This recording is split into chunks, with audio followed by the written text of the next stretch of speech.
In the previous video, we have talked about the drugs that act on central nervous system and peripheral nervous system. Mainly हमारा focus जो peripheral nervous system का था, जिसमें हमने एड्रीनर्जिक्स या cholinergics की drug classes की जो क्लासिफिकेशन है उसको डिटेल में देखा था. अब हमारा इस वीडियो में जो फोकस है वो है एड्रीनर्जिक्स के ऊपर. बेसिकली जो एड्रीनर्जिक्स हैं, एड्रीनर्जिक्स, ठीक है, एड्रीनर्जिक्स जो हैं इसमें जो ड्रग क्लास आती है उसमें जो मेन सबसे इम्पॉर्टेंट ड्रग्स हमारे पास हैं वो क्या हैं? नॉर एपिनेफ्रीन, ठीक है, या फिर हमारे पास दूसरी है जिसको हम कहते हैं एपिनेफ्रीन. नॉर एपिनेफ्रीन को हम एक और नाम भी इस्तेमाल करते हैं जिसको हम कहते हैं नॉर एड्रीनालीन, और एपिनेफ्रीन को हम एड्रीनालीन भी कहते हैं, ठीक है. और इनको ओवरऑल हम क्या कहते हैं? एड्रीनर्जिक्स. बिकॉज ऑफ दिस एड्रीनालीन से ये नाम ड्राइव हुआ है, एड्रीनर्जिक्स. इसके अलावा इसमें एक तीसरी ड्रग है जिसको हम कहते हैं डोपामीन. अब ये जो तीन हैं ये इस ग्रुप के अंदर नेचुरली अकरिंग न्यूरोट्रांसमीटर या एंडोजिनसली प्रोड्यूस्ड न्यूरोट्रांसमीटर या ड्रग मॉलिक्यूल्स हैं, ठीक है. These are endogenous natural substances. ये क्या है? नेचुरल प्लस नेचुरल है, मतलब बॉडी के अंदर प्रोड्यूस होते हैं, तो इनको आप एंडोजिनस कह सकते हैं. एंडोजिनस न्यूरोट्रांसमीटर के फॉर्म में अवेलेबल होते हैं, और ये ऐसा आपको ड्रग प्रिपरेशंस की फॉर्म में भी मिलते हैं, ठीक है, लेकिन ये नेचुरली ही प्रोड्यूस किया जाता है. उसके अलावा आपके पास काफ़ी सारी सिंथेटिक आजकल एड्रीनर्जिक्स भी बन रही हैं, ठीक है. उनको I will not mention them here about this the names of the synthetic ones. उसकी रीज़न यह है कि फिर इस वीडियो का जो पर्पज़ है वो ये है कि ये इनकी बॉडी के अंदर सिंथेसिस होती है. We will focus on that synthesis of adrenergics within the body.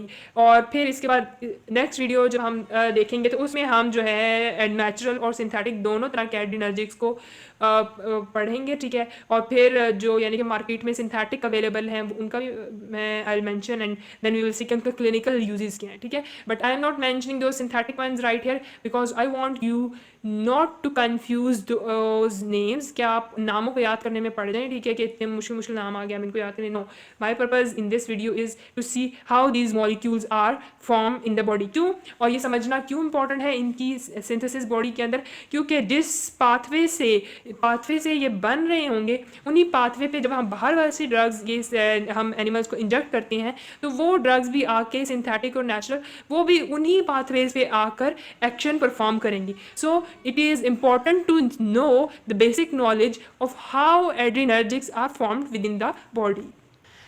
Okay. अब सबसे पहली बात यह है कि हमारे पास जो ये एपिनेफ्रीन, नॉर एपिनेफ्रीन, ये जो मॉलिक्यूल्स हैं डोपामीन वगैरह, ये क्या हैं? ये बेसिकली इनको हम कहते हैं कैटेकोलामीन, ठीक है. इनको हम कहते हैं ये कैटेकोलामीन्स हैं. अब कैटेकोलामीन होता क्या है? Basically These are defined as organic compounds that have a catechol ring. होता ये है कि हमारे पास लेट्स सपोज ये क्या है? ये है एक बेंजीन रिंग, ठीक है, बेंजीन है. बेंजीन के साथ क्या होगा? बेंजीन के अंदर हम इसकी क्या होती है? हाइड्रोक्सीलेशन. हाइड्रोक्सीलेशन का मतलब क्या है? कि OH का ऐड हो जाना, ठीक है. ये ठीक है, ये बेंजीन रिंग है, एक OH ऐड हो गया, दूसरा OH ऐड हो गया, ठीक है. अब इसी के साथ इसी में हम क्या ऐड कर देते हैं? हम ऐड करते हैं इथाइल ग्रुप और अमाइनो ग्रुप, ठीक है. इथाइल और अमाइनो ग्रुप जब ऐड होगा इसके अंदर तो ये स्ट्रक्चर क्या बनेगा? This is a benzene ring, और हमने इसके साथ 2 OH ऑलरेडी ऐड कर दिए हैं, ठीक है. उसके साथ हमने क्या किया? एक इथाइल ग्रुप ऐड किया और एक अमाइनो ग्रुप ऐड किया, ठीक है. मिथाइल इथाइल के अंदर जो इथाइल है उसके अंदर 2 कार्बन एटम्स होते हैं, ठीक है. तो आपने एक इथाइल ऐड कर दिया और एक अमाइनो ग्रुप ऐड कर दिया. सो यू हैव इस जो रिंग को हम क्या कहते हैं? इस रिंग को हम कहते हैं कैटेकोल, ठीक है. और कैटेकोल के साथ आपने क्या ऐड कर दिया? एक अमाइन ग्रुप ऐड कर दिया, और बीच में आपके पास इथाइल है, ठीक है. तो it is a catecholamine. Basically it is a catechol ethyl amine. इसका नाम एग्जैक्टली क्या है, कैटेकोल इथाइल अमीन, और in short we call it catecholamine. इसको हम कैटेकोलामीन बोलते हैं। अब आपके पास जो एपिनेफ्रीन और एपिनेफ्रीन, ये जो स्ट्रक्चर्स आपके पास आ रहे हैं, इसका जो बेसिक स्ट्रक्चर है वो एक कैटेकोल रिंग और ये वाला स्ट्रक्चर है। सिर्फ क्या होगा कि इनके ऊपर थोड़ी बहुत ऑल्ट्रेशन एक्स्ट्रा हुई होंगी, एक्स्ट्रा कोई जो फंक्शनल ग्रुप है वो अटैच हुआ होगा, जिसकी वजह say that will make it either nor epinephrine और डोपामीन। ठीक है, सो फर्स्ट थिंग आपको पता चल गई कि हम इनको क्या कहते हैं, इन एंडोजिनस मॉलिक्यूल जिनके पास कैटेकोल रिंग होता है उसको हम कैटेकोलामीन कहते हैं। दूसरी बात इसमें याद रखने वाली ये है कि हम कैटेकोलामीन को कभी भी पर ओरली नहीं देंगे। उसकी रीज़न क्या है, उसकी रीज़न दो हैं। पहली रीज़न ये है कि ये पोलर मॉलिक्यूल्स हैं, और ये जो हैं आपको पता है कि दो हाइड्रोक्सिल ग्रुप इनके ऊपर अटैच है। हाइड्रोक्सिल ग्रुप अटैच होने का मतलब क्या है कि ये पोलर मॉलिक्यूल्स, अगर आप इनको ओरली दे भी देंगे तो जीआईटी के अंदर से क्या है, उसने इन मॉलिक्यूल्स ने एब्जॉर्ब नहीं होना। एब्जॉर्प्शन डिफ्यूजन जो है के थ्रू एब्जॉर्प्शन होने के लिए लाइपोफिलिक कंपाउंड चाहिए। ठीक है, तो ये पोलर मॉलिक्यूल्स होने की वजह से डिफ्यूज नहीं होंगे, और इनके पास, और क्योंकि ये बड़े स्ट्रक्चर्स हैं, ये काफ़ी हैवी स्ट्रक्चर्स हैं। ठीक है, तो ये भी नहीं है कि ये कोई इनका कोई आइन चैनल भी से नहीं है कि जो इनको एब्जॉर्ब करवा दे। तो ओरली आपने एक इसलिए ये नहीं देना, और दूसरा रीज़न ये है कि जीआईटी के ऊपर और जीआईटी के अलावा लीवर वगैरह में भी, यानी कि जो जीआईटी में एक्सेसरी ऑर्गन्स आते हैं, ठीक है, वहाँ पर क्या है, एक एंजाइम है जिसको हम कहते हैं मोनो अमाइन ऑक्सीडेज, MAO। ये MAO क्या करती है, ये कैटेकोलामीन्स को ब्रेक डाउन कर देगी। ठीक है, उनके ऊपर क्या करती है, स्ट्रक्चर को तोड़ देती है। ठीक है, इसके ऊपर से अमाइनो ग्रुप सेपरेट कर देती है। यहाँ ये जो MAO है ना, ये एंजाइम स्पेसिफिकली इस ग्रुप को उतार देगी। जब ये ग्रुप उतर जाएगा तो क्या होगा, ये जो स्ट्रक्चर बचेगा ये इनएक्टिव स्ट्रक्चर होगा और वो अपनी फंक्शनल एक्टिविटी परफॉर्म ही नहीं कर सकेगा। इसलिए अगर आपने ऑरली जीआईटी में लेंगे तो जीआईटी मोनोमाइन ऑक्सीडेजेस से भरा हुआ है। उसके अलावा एक और भी एंजाइम है जिसको हम कहते हैं कैटेकोल ओ मिथाइल ट्रांसफेरेज। ठीक है, ये एंजाइम, इसको हम कहते हैं COMT। ये एंजाइम भी क्या करती है कि आपके पास ये जो हाइड्रोक्सिल ग्रुप है, ठीक है, यहाँ पर इस हाइड्रोजन को उतार देगी और इसकी जगह OCH3 एक CH3O के साथ बाइंड कर देगी। ठीक है, तो ये क्या करती है, एक मिथाइल ग्रुप ट्रांसफर कर देती है कैटेकोलामीन के स्ट्रक्चर के ऊपर। तो इस तरह क्या होगा कि ये स्ट्रक्चर इनएक्टिव हो जाएगा, क्योंकि स्ट्रक्चर चेंज हो गया, एक्टिविटी जो है वो फिर कैटेकोलामीन वाली परफॉर्म नहीं होगी। ठीक है, तो इन एंजाइम्स की वजह से और इसकी पोलैरिटी की वजह से कभी भी हम जो है कैटेकोलामीन्स को ओरली नहीं देते। और आप देखेंगे कि मार्केट में कोई भी ऐसी प्रोडक्ट नहीं अवेलेबल जो इन तीनों को ओरली कोई सिरप फॉर्म में अवेलेबल ये नहीं होता। ठीक है, उसकी रीज़न यही है। अब इसके बाद जो नेक्स्ट बात आती है वो है इनकी सिंथेसिस के ऊपर। That is the main thing that we wanted to talk about. अच्छा, अब यहाँ पे इसकी सिंथेसिस को अगर हम देखें तो हम सबसे पहले ये बात कहेंगे कि जो कैटेकोलामीन्स हैं उनको हम कहते हैं ये बायोजेनिक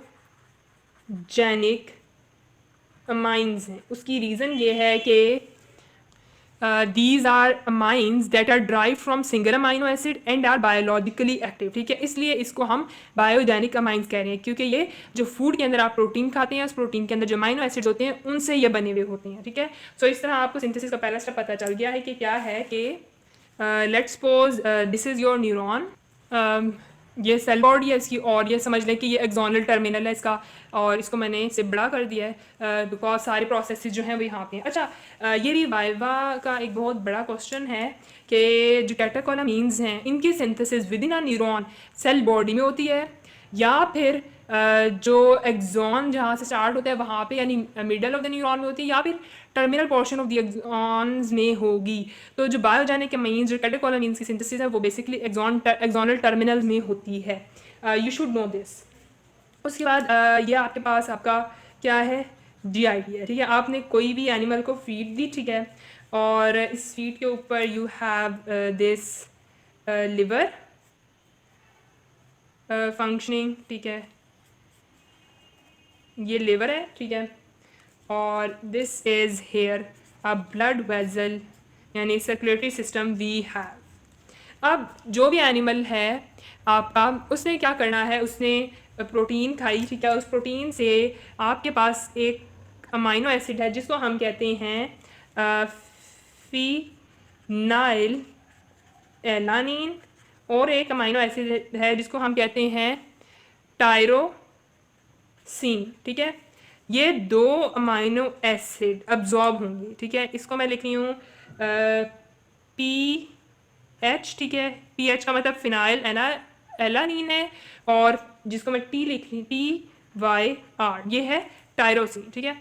अब ये दोनों जब लीवर में जाएंगे तो फिनाइल एलानिन जो है वो भी टायरोसिन के अंदर कन्वर्ट हो जाता है। टायरोसिन इटसेल्फ भी अब्जॉर्ब होगा, और टायरोसिन जो है वो फिनाइल एनालिन के कन्वर्जन से भी बन जाता है, ठीक है। अब ये सारा जो है टायरोसिन ये जाएगा ब्लड सर्कुलेशन के अंदर। जो सर्कुलेशन है वहाँ से क्या करता है, ये एक ट्रांसपोर्टर्स यहाँ पे लगे होते हैं, उनके थ्रू ये न्यूरॉन के अंदर चला जाता है, ठीक है। टायरोसिन किधर चला गया हमारे पास, अब ये न्यूरॉन के अंदर आ गया है। यहाँ पे ये कन्वर्ट हो जाता है डोपा में, डोपा से फर्दर आगे ये कन्वर्ट हो जाता है डोपामीन, ठीक है।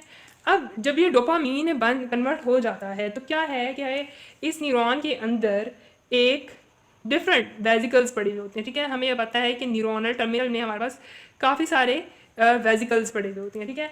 अब ये यहाँ पे कोई ट्रांसपोर्टर है, ठीक है, और क्या होगा कि ये डोपामीन जो है उस ट्रांसपोर्टर के थ्रू इसके अंदर चला जाएगा, ठीक है। इसके अंदर जाने के बाद ये यहाँ पे नॉर एपिनेफ्रीन वेजिकल के अंदर जाकर ये नॉर एपिनेफ्रीन में कन्वर्ट हो जाता है। नॉर एपिनेफ्रीन बाहर निकलेगी, ठीक है, साइटोप्लाज्म में आएगी, और वो यहाँ पर साइटोप्लाज्म में एपिनेफ्रीन में कन्वर्ट हो जाती है, और एपिनेफ्रीन वापस इस वेजिकल में जाके स्टोर हो जाएगी, ठीक है।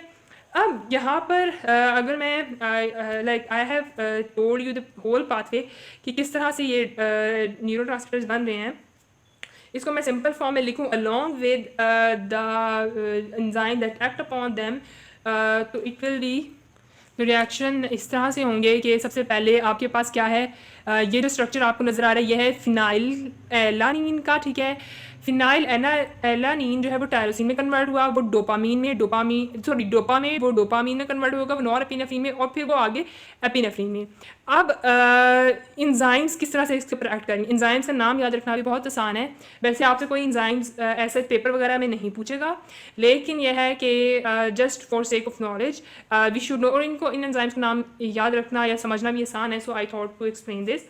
जितने एंजाइम्स हैं इनके नाम दो चीज़ों पे हैं। एक जो पहला जो है जो नाम है यानी लेटर है वो सबस्ट्रेट का नाम है जिस पे वो एंजाइम एक्ट कर रही है। जैसे फिनाइल एलानिन है तो वही है, ये टायरोसिन है, ठीक है, ये डोपा है, ये डोपामीन है, ठीक है। तो इन शॉर्ट क्या है, ये पहला जो नाम है वो सबस्ट्रेट के नाम पे है, और दूसरा नाम जो है वो उस चीज़ के ऊपर है जो वो फंक्शन परफॉर्म करेगी। हाइड्रोक्सीलेज है यानी हाइड्रोक्सिल ऐड कर रही है, फिर हाइड्रोक्सिलेज यानी वो दूसरा हाइड्रोक्सिल ऐड कर रही है, डी कार्बोक्सिलेज यानी वो इस स्ट्रक्चर को ऐसा कार्बन डाइऑक्साइड बना के हटा रही है, ठीक है। तो इस तरह से जो सेकंड नेम है एंजाइम का वो उसका फंक्शन है।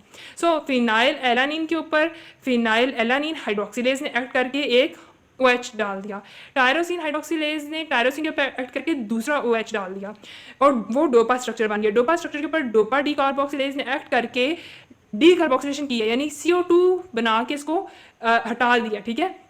स्ट्रक्चर जो हमारे पास बचा वो है डोपामीन। डोपामीन जो है उसके ऊपर डोपामीन डी कार्बोक्सिलेज ने एक्ट करके उसके ऊपर फर्स्ट जो बीटा कार्बन है उसके ऊपर एक OH लगा दिया, ठीक है। तो हमारे पास नॉर एपिनेफ्रीन बन गया। नॉर एपिनेफ्रीन के ऊपर क्या है, फिनाइल एथेनोलामीन एन मिथाइल ट्रांसफेज ने एक्ट किया। एन मिथाइल ट्रांसफेज का मतलब यह है कि एक मिथाइल जो ग्रुप जो है वो ट्रांसफर हुआ है इसके ऊपर, ठीक है। और हमारे पास स्ट्रक्चर क्या बन गया, एपिनेफ्रीन। और इन शॉर्ट आपसे ये भी पूछा जा सकता है कि एपिनेफ्रीन क्या है। Epinephrine is methylated nor epinephrine, क्योंकि नॉर एपिनेफ्रीन के साथ आप CH3 यानी एक मिथाइल ऐड कर दें तो अब आपके पास एपिनेफ्रीन बन रहा है। इस लिहाज से you can say epinephrine is a methylated nor epinephrine. अच्छा, अब यहाँ पर जो नेक्स्ट मेन इंपॉर्टेंट बात है वो क्या है, वो है कि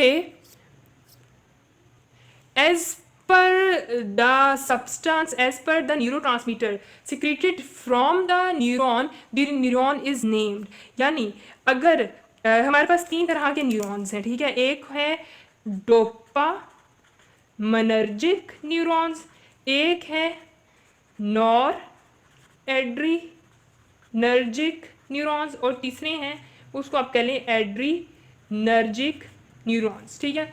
डोपामिनर्जिक न्यूरॉन्स वो हैं जिनमें से डोपामीन सिक्रीट होगी। इसका मतलब क्या है? इसका मतलब यह है उन न्यूरॉन्स के अंदर ये वाले फंक्शंस नहीं होंगे, बस टायरोसिन आएगी, वो डोपा में कन्वर्ट हुआ, वो डोपामीन में, और डोपामीन फर्दर उनके अंदर ये होगा कि उनके अंदर जो यहाँ तक स्टेप्स होंगे, ठीक है, कि डोपामीन जो है वो नॉरएपिनेफ्रिन में कन्वर्ट होगा और वो यही वेसिकल आएगा, इधर अटैच होगा और वो क्या करेगा, यानी ये वेसिकल जो है वो यहाँ आएगा, इस मेम्ब्रेन के साथ फ्यूज़ करेगा और नॉरएपिनेफ्रिन को बाहर निकाल देगा। इसी तरह जो एड्रीनर्जिक न्यूरॉन्स होंगे उनमें क्या होगा, डोपामीन में बनेगा, फिर डोपामीन से नॉरएपिनेफ्रिन भी बनेगी, नॉरएपिनेफ्रिन से एपिनेफ्रिन बन के वो स्टोर होगी और फिर क्या होगा कि ये ही इधर आके फ्यूज़ करेंगे वेसिकल्स, ठीक है, मेम्ब्रेन के साथ और बाहर एक्सक्रीट करेंगे एपिनेफ्रिन, ठीक है।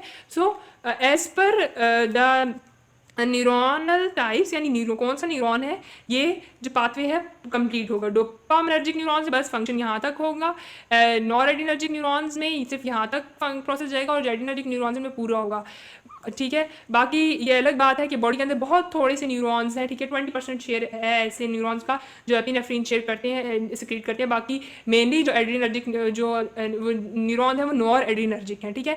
तो इसलिए जब हम जनरली बात कर रहे होते हैं एड्रीनर्जिक न्यूरॉन्स की तो we meant norepinephrine. So this was one of the things.